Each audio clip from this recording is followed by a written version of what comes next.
And during that 2 or 3 years, there were other churches around them that continued to really grow. And they began to ask themselves, did we make the wrong decision? Because these other churches are growing and we're not growing like we were growing. Did we make the wrong decision? And they came that close to going back to just trying to draw a crowd. You know, the band, all the stuff you do to attract people. But they said, no, the command from Jesus is to make disciples. And we are beginning to make disciples. We're beginning to see it. Of course, it depends on your definition of a disciple. And we're going to come back to that also. So they made the decision, let's stay the course. We're going to keep focusing on making disciples. One at a time, 101, 102, 103, making disciples. If you then fast forward about 15 years, the results have been incredible.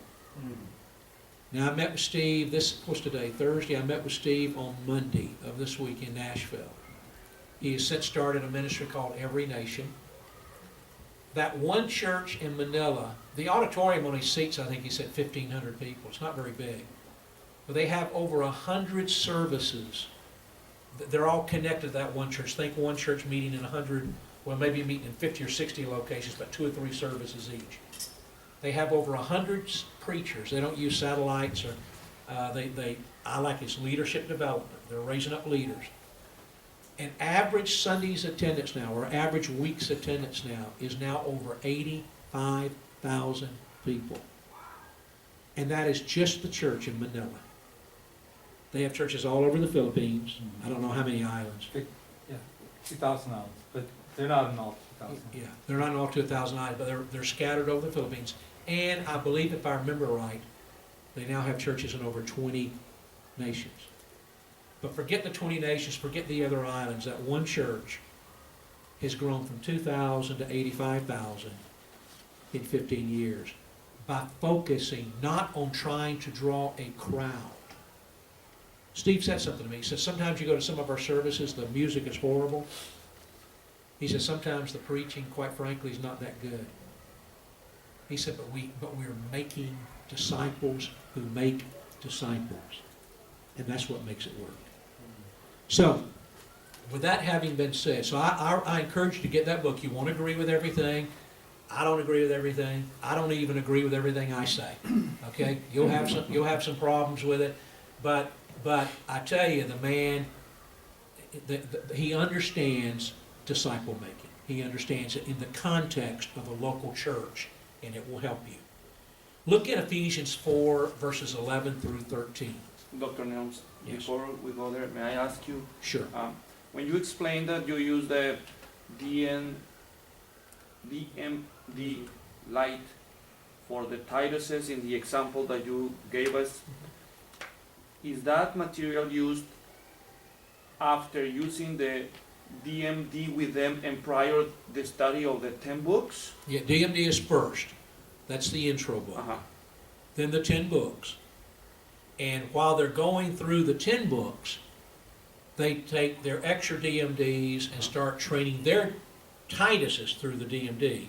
And once they get done with that, they take the TTI lights and start training their students, their Tituses, through the TTI light. Yeah, but my question is, they use the DMD light for the Tituses before they themselves go into the complete process? Or No, it just, as they raise up their Tituses, they start using it. Okay. Yeah. It's not a specific time, it's just as they raise them up. Okay. In some countries, we let them raise up one Titus instead of 2. In some countries, if it's like a strong Muslim country, we might give them a little bit more time to raise up their Tituses. But by the time they graduate, they've got to have a church and a couple of Tituses, and an orphan or a widow or something that they're taking care of. Look at Ephesians 4:11 through 13. I'm going to walk you through this. If you get a hold of this passage, it will really help you. And by the way, this is the passage that I think really helped to form TTI as much as any in the Bible. Andrew, I've often wondered in churches like ethnic churches, do you guys think more Vietnamese, or do you think more American, or do you think both? We just focus on Vietnamese right now. Okay. What we do not. What about you, Ernie? I know you were born here in the States. I was born in the Philippines, but, Oh, okay, well, but I, you think more like an American as opposed to a Filipino. Well, how do I say this? We all tend to, when we look at the Bible, as we read the Bible, we tend to look at the Bible through the lenses of our culture. For example, when I see the word church in the Bible, I think of or the average American would think of a building, a location. When Paul used the word church in the Bible, I don't think he was thinking about this building with a steeple on top of it. That was not the picture in his mind. But when an Anglo-American sees the word church, that's kind of what they're thinking most of the time. For example, we ask people, where do you go to church? To us, church is a where. It's a location. You understand that? So we tend to interpret the Bible through the lenses of our culture. Ephesians 4:11 says he gave some to be apostles, some to be prophets, some evangelists and pastors and teachers. Verse 12, to equip the people to do the work of the ministry. Verse 13, so that the church would mature and grow up. Now I'm paraphrasing it. So I would read that passage most of my life as a pastor, 36 years as a pastor. And here's what I thought it meant. If I start a church and you guys join my church, well, you start coming to my church, I want to lead you to Christ, then I want to baptize you, and then I want to equip you to do the work of the ministry. To me, though, the work of the ministry was pretty much inside the four walls of this church. I need someone that can play the piano. I need somebody that can pay for the piano. Okay? I need somebody that can hook up my computer because I can't ever hook it up. I need someone that can do the graphics and the PowerPoint. I need someone that can get here early and take care of the refreshments. I need someone that will clean the floor. I need someone that will take care of the babies. I got to have somebody to lead the children, somebody to lead the youth, somebody to work with the college-age kids.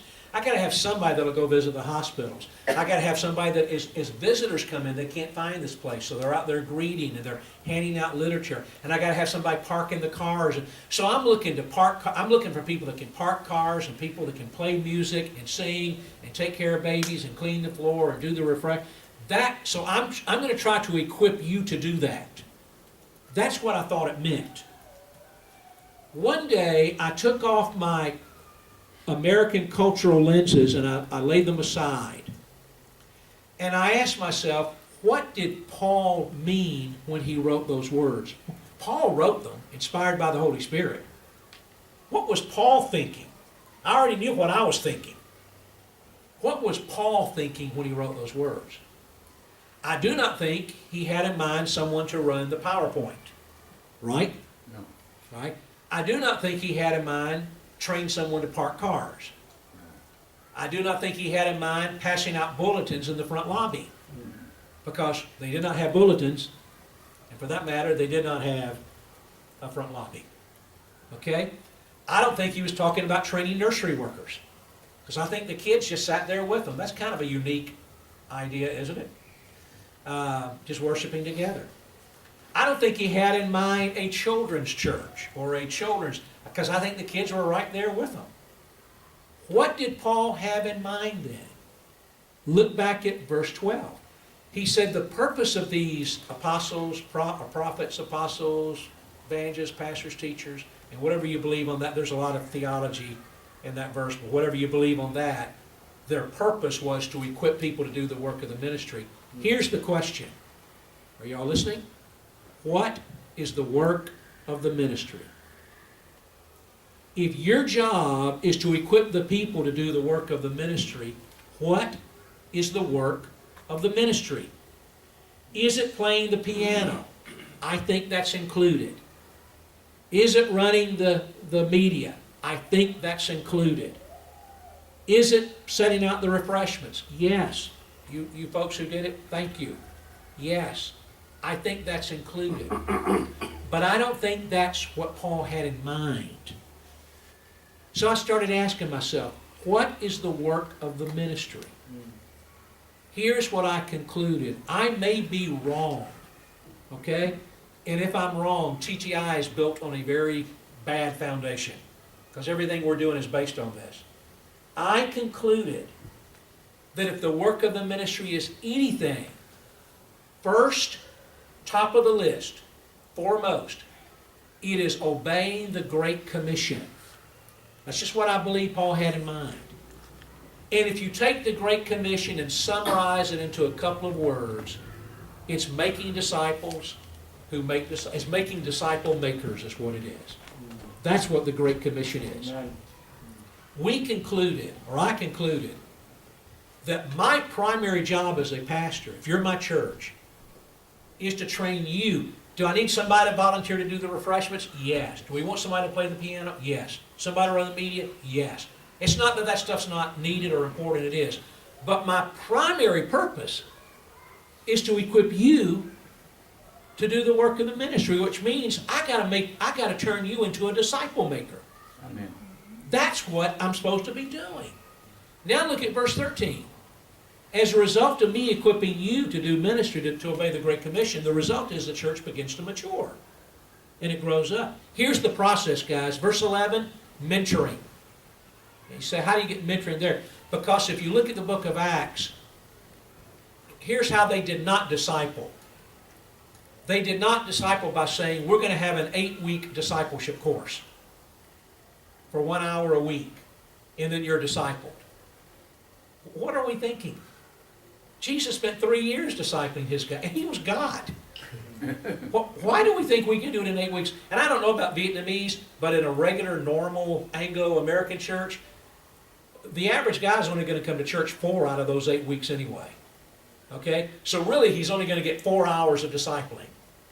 And of those 4 hours, about half of that's going to be coffee, donuts, goofing off, you know. So really, we're talking about 2 or 3 hours of discipleship. Then we give him a certificate saying you went through the disciple. He got 2 hours, 3 hours, and then we wonder why they can't lead anyone to Christ. That's not discipleship. In the Bible, there was an ongoing mentoring. Paul with Timothy, Jesus called on the 12 to be with him. They left their nets. It was a coaching, mentoring relationship. The mentoring, verse 11, led to equipping them to do ministry, verse 12, which results in maturity, verse 13. Do you see it? Now let me show you what we've done. Instead of mentoring, ministry, maturity, we've left out the mentoring altogether, and we flipped these two. We focus on the maturity and then send them out to do ministry. Thus, years of Bible college, seminary, this class, this training, that training. Now you're qualified, now we give you a ministry position. I don't think that's how they did it. It was mentoring, which resulted in ministry, which resulted in maturity. That's the process. You seem to get hot already. Cảm ơn Chúa rằng David cho chúng ta cái câu kinh thánh là nền tảng trong Epheso đoạn 4 từ câu 11 đến câu 13. Tôi xin phép đọc lớn. Ấy chính Ngài đã cho người này làm sứ đồ, kẻ kia làm tiên tri, người khác làm thầy giảng tin lành, kẻ khác nữa làm mục sư và giáo sư. Câu 12. Để các thánh đồ được trọn vẹn về công việc của chức dịch và sự gây dựng thân thể Đấng Christ. Câu 13. Cho đến chừng chúng ta thảy đều hiệp một trong đức tin và trong sự hiểu biết con Đức Chúa Trời, mà nên bậc thành nhân được tầm thước vóc dạc trọn vẹn của Đấng Christ. David dùng cái câu gốc này để hướng chúng ta đến cái phần vừa rồi mà David vừa nói, đó là trong hội thánh, công tác của hội thánh, đó là chúng ta thường làm cái việc ngược đời. Chúa Giêsu nói là ta sẽ xây dựng hội thánh ta. Còn các con á, thì trong Ma-thi-ơ đoạn 28 Chúa nói hãy đi đào tạo môn đệ hóa.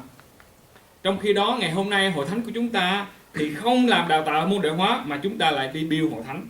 Có nghĩa là chúng ta đòi làm cái việc của Chúa Giêsu. còn chúng ta lơ là cái mạng lệnh mà Chúa Giêsu biểu chúng ta làm. Là một điều hoàn toàn trái ngược với luân lý cũng như là thần học của Thánh Kinh.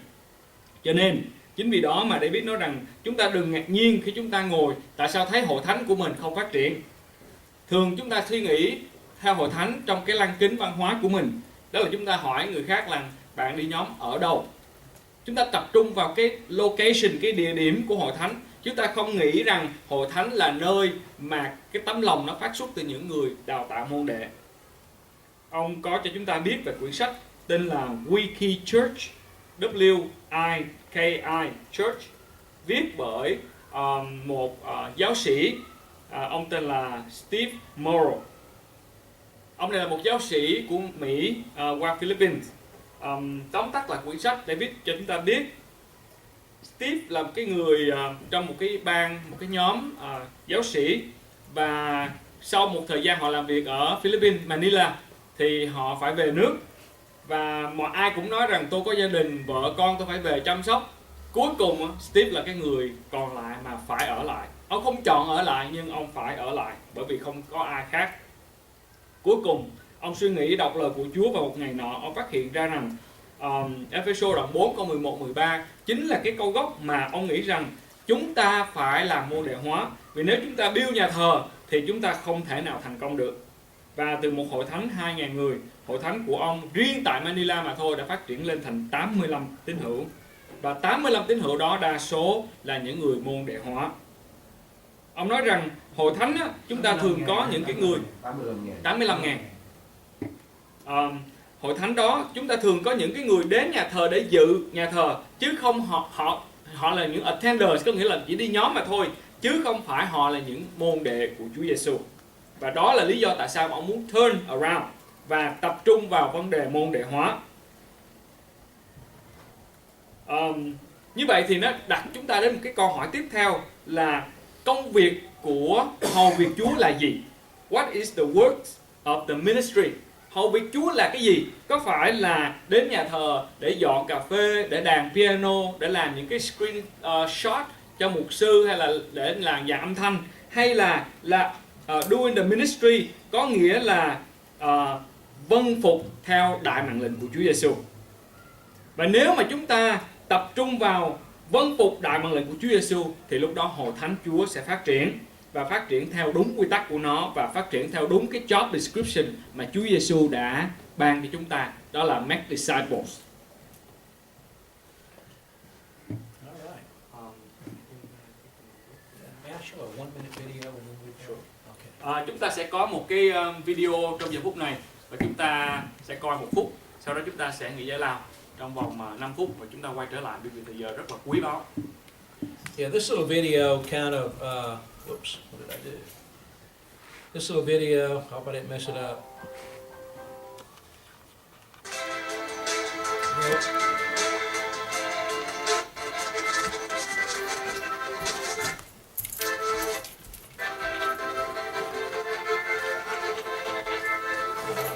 Messed it up somehow.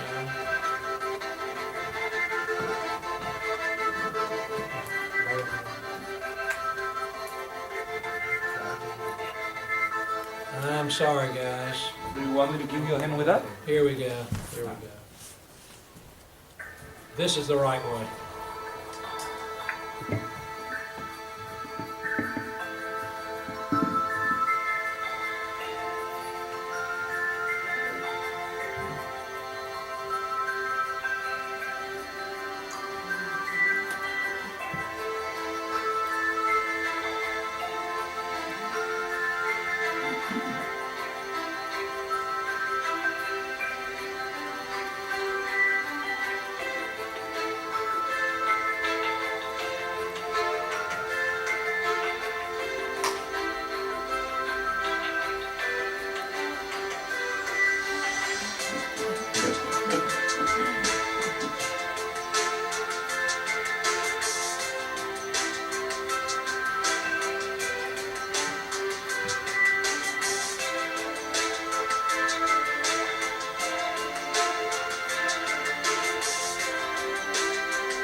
And that right there is kind of what I'm going to be trying to show you how to do as we come back after the break. It's all about making disciples who make disciples. Let's figure out how to do it, okay? Break time? Dạ, break time.